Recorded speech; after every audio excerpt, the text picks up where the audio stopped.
RDC-Rwanda, le débat autour des FDLR et de la stratégie sécuritaire de Kigali. Bienvenue sur SkyZ plus 243, votre chaîne d'information. Nous vous invitons à aimer, commenter et partager cette vidéo afin d'accroître sa visibilité et de permettre au plus grand nombre de suivre l'évolution de l'actualité en République démocratique du Congo et ailleurs. La question des forces démocratiques de libération du Rwanda FDLR demeure au cœur des tensions diplomatiques et militaires entre la République démocratique du Congo et le Rwanda. Depuis plusieurs années, Kigali accuse régulièrement les FDLR de collaborer avec les forces armées de la République démocratique du Congo, FARDC, dans leurs opérations contre l'AFC M23. Les autorités rwandaises affirment qu'il existerait une coopération structurelle entre les deux forces et présentent le démantèlement de ce qu'elles appellent le système FARC-FDLR comme une condition essentielle pour garantir leur sécurité nationale. Cette position est utilisée par Kigali pour justifier le maintien de mesures militaires qu'il qualifie de défensives dans l'est de la République démocratique du Congo. Le gouvernement congolais, pour sa part, accuse le Rwanda de se servir de la menace FDLR comme d'un argument politique pour légitimer son intervention sur le territoire congolais. Le poids réel des FDLR dans le conflit actuel. Les analyses sur les FDLR soulignent toutefois que la composition actuelle du mouvement a évolué depuis sa création. Plusieurs observateurs estiment que le nombre de membres directement impliqués dans le génocide des Tutsis au Rwanda en 1995 représente aujourd'hui une fraction limitée des effectifs du groupe. Des travaux universitaires, notamment ceux du politologue Scott Strauss, ont également étudié les mécanismes sociaux ayant conduit aux violences de masse de 1995, en mettant en avant l'importance des dynamiques collectives, de la propagande, de la peur, de la pression sociale et des situations de contrainte dans la participation au massacre.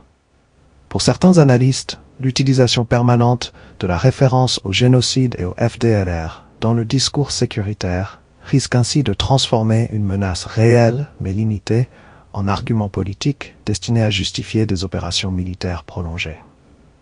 D'autres observateurs rappellent cependant que la présence des FDLR reste une préoccupation sécuritaire pour le Rwanda et que toute analyse doit également tenir compte des responsabilités historiques et des menaces que représentent les groupes armés actifs dans la région. Le dilemme stratégique imposé à Kinshasa. Selon certains spécialistes des relations internationales dans les Grands Lacs, la question des FDLR place Kinshasa face à un dilemme complexe. S'engager dans une campagne militaire massive contre les FDLR nécessiterait d'importantes ressources humaines, militaires et logistiques, alors que les FARDC doivent également faire face à l'avancée de l'AFC M23 dans plusieurs territoires de l'est du pays. À l'inverse, une absence d'action suffisante contre les FDLR permettrait à Kigali de continuer à présenter leur présence comme une menace majeure justifiant ses opérations militaires en RDC. Pour les critiques de la stratégie rwandaise, cette situation constituerait un piège stratégique permettant à Kigali de tirer avantage de plusieurs scénarios. Affaiblissement des capacités militaires congolaises d'un côté et maintien d'un argument sécuritaire de l'autre. Une lecture historique des rapports de force dans les Grands Lacs. Certains analystes établissent un parallèle avec les dynamiques observées pendant la guerre au Rwanda en 1984, estimant que les exigences sécuritaires peuvent parfois devenir des instruments de rapports de force politique. Ils considèrent qu'aujourd'hui encore, la question des groupes armés dans l'est de la RDC est utilisée par les différents acteurs comme un élément central de justification militaire et diplomatique. Le Rwanda affirme de son côté que sa priorité demeure la neutralisation des menaces qui pourraient affecter sa sécurité nationale, notamment les FDLR. Kinshasa accuse cependant Kigali d'utiliser cette menace comme prétexte pour maintenir une influence militaire dans l'est de la RDC et poursuivre des objectifs géopolitiques et économiques. Un conflit où se mêlent sécurité, politique et ressources. Au-delà de la question des FDLR, le conflit dans l'est de la République démocratique du Congo reste marqué par l'interaction de plusieurs facteurs.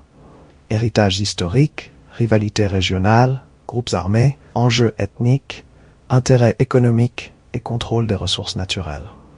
Pour de nombreux observateurs, Comprendre ces mécanismes est indispensable afin d'élaborer une réponse durable qui ne se limite pas uniquement aux dimensions militaires, mais qui prend également en compte la gouvernance, la sécurité régionale et la protection des populations civiles. Les accusations formulées par les différents acteurs restent fortement contestées dans le débat régional. La résolution durable de la crise des Grands Lacs dépendra notamment de la capacité des États concernés à dépasser les stratégies de confrontation et à établir des mécanismes crédibles de sécurité collective. Le Rwanda est le principal responsable de la vulnérabilité des Nandes face au terrorisme islamiste.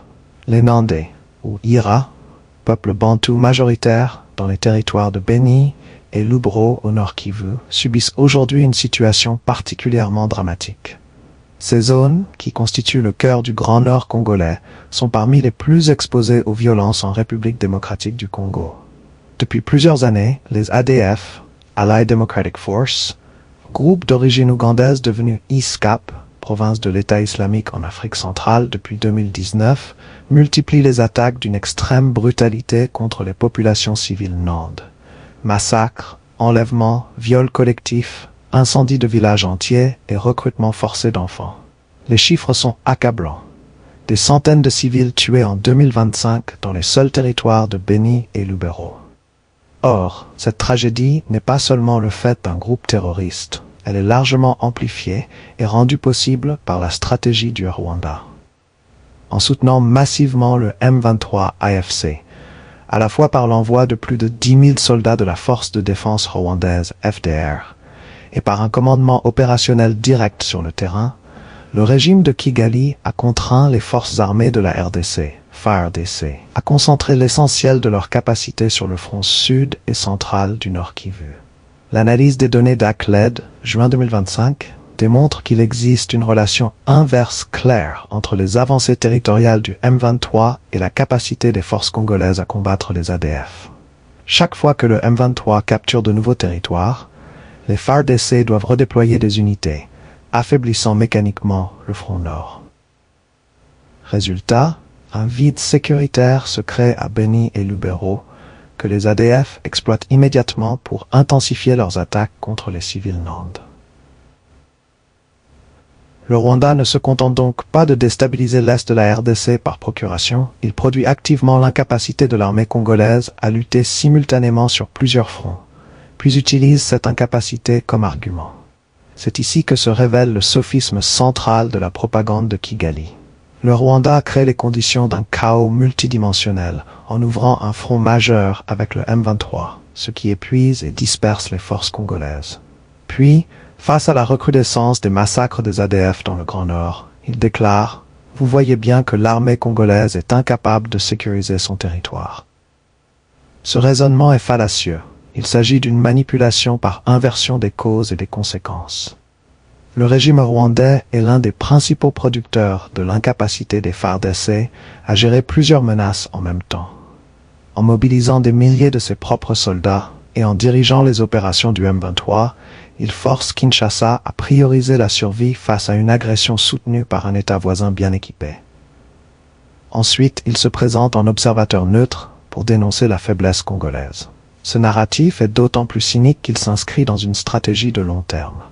Depuis plus de 30 ans, le Rwanda n'a cessé de déstabiliser la RDC. Invasion directe, 1996-87 et 1988, soutien successif à différents groupes armés, pillage organisé des ressources minières et instrumentalisation des conflits ethniques. Chaque fois, la même logique opère. Créer le désordre, affaiblir l'État congolais, puis pointer du doigt son incapacité pour justifier de nouvelles ingérences ou de nouveaux gains territoriaux et économiques. C'en est terminé pour ce sujet. Nous vous invitons à aimer cette vidéo et à vous abonner et activer la cloche de notification afin de ne manquer aucune de nos analyses et réflexions consacrées à la situation en République démocratique du Congo et partout dans le monde. Souvenons-nous qu'il ne faut jamais trahir, car nous n'avons qu'un seul pays. Nous vous remercions avec un profond sens du patriotisme pour votre attention.